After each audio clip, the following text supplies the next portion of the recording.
कवित्री कहती हैं, वे मुस्काते फूल नहीं जिनको आता है मुरझाना, कि आपके लोक में, अपने प्रिय ईश्वर को संबोधित किया है यहाँ पर, कि आपके लोक में जो फूल हैं वो हमेशा मुस्कुराते रहते हैं, जो फूल हैं वो हमेशा खिले रहते हैं, वहाँ पर वो फूल नहीं है जिनको मुरझाना आता है, अर्थात जो समाप्त हो जाते हैं, जो मुरझा जाते हैं, वो फूल आपके लोक में नहीं है।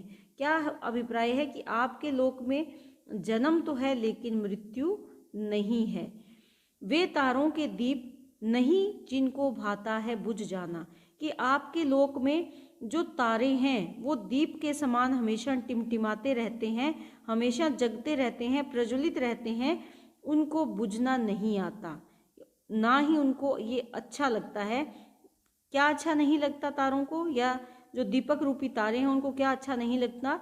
बुझ जाना उन्हें अच्छा नहीं लगता, अर्थात वो कभी बुझते नहीं हैं, वो हमेशा प्रज्वलित रहते हैं।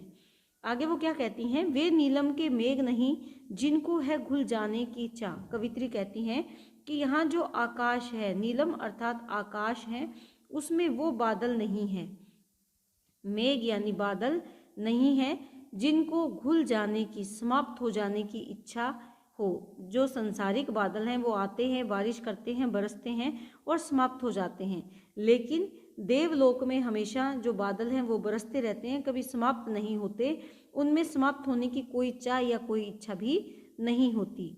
वह अनंत ऋतुराज, कि आपके वहाँ जो ऋतुराज है, ऋतुराज का मतलब क्या है? बसंत ऋतु। जो बसंत ऋतु है वह अनंत है, कभी समाप्त नहीं होती, हमेशा बसंत ऋतु का माहौल बना रहता है, लेकिन नहीं जिसने देखी जाने की राह। और वो ऋतुराज कैसा है? उसने कभी नहीं देखी जाने की राह, जाने की उसमें कोई इच्छा नहीं होती, कभी वो जाने की राह नहीं देखता, समाप्ति की ओर नहीं जाता। जबकि जो मृत्यु लोक का बसंत है वो आते ही जाने का राह देखने लगता है, अर्थात थोड़े समय के पश्चात ऋतु परिवर्तन हो जाता है। उसके बाद वो बताती हैं कि वे सूने से नयन नहीं जिनमें बनते आंसू मोती, कि आपके देवलोक में वो नयन नहीं है। कौन से नयन? जो वीरान हैं। नयन यानी नेत्र या आंखें, जो वीरान हैं, सूनी है, और जिनके भीतर आंसू रूपी मोती बहते रहते हैं। तो क्या बता रही हैं कि आपके वहाँ किसी को दुख नहीं है, पीड़ा नहीं है, इसीलिए उनकी आंखों में कभी भी मोती रूपी आंसू उनकी आंखों में कभी भी नहीं आते।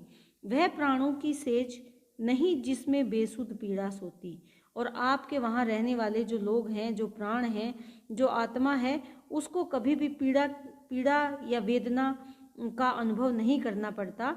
आपके लोक में वेदना हमेशा बेसुध होकर सोती रहती है, जो पीड़ा है, जो वेदना है, वो हमेशा बेसुध होकर होश हवास समाप्त करके सोती रहती है, अर्थात किसी के भी जीवन में पीड़ा का कोई भाव, दुख का कोई भाव नहीं आता, जबकि संसार में प्रत्येक व्यक्ति के हृदय में पीड़ा बसी हुई है।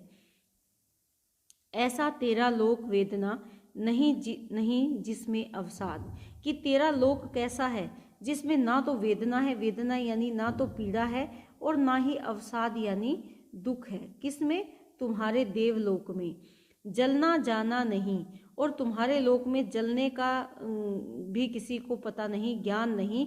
जलना यानी समाप्ति, समाप्ति अर्थात मृत्यु, कि तुम्हारे लोक में जलने का भी, मृत्यु का भी किसी को ज्ञान नहीं है। जिसने जाना मिटने का स्वाद, कोई भी ऐसा व्यक्ति नहीं है जिसने जान लिया है मिटने का आनंद, यानी समाप्ति का आनंद। तो यहाँ जो कवित्री हैं वो ये बताना चाहती है कि जीवन के साथ साथ मृत्यु भी निश्चित है, और उसका भी एक अलग आनंद है। ऐसा नहीं है कि हम लगातार अमर होकर अपना जीवन व्यतीत करते रहें, बल्कि समाप्ति का भी अपना एक अलग आनंद है, अपना एक अलग सुख है। यही बताना चाह रही हैं अपने भावों के माध्यम से। क्या अमरों का लोक मिलेगा तेरी करुणा का उपहार।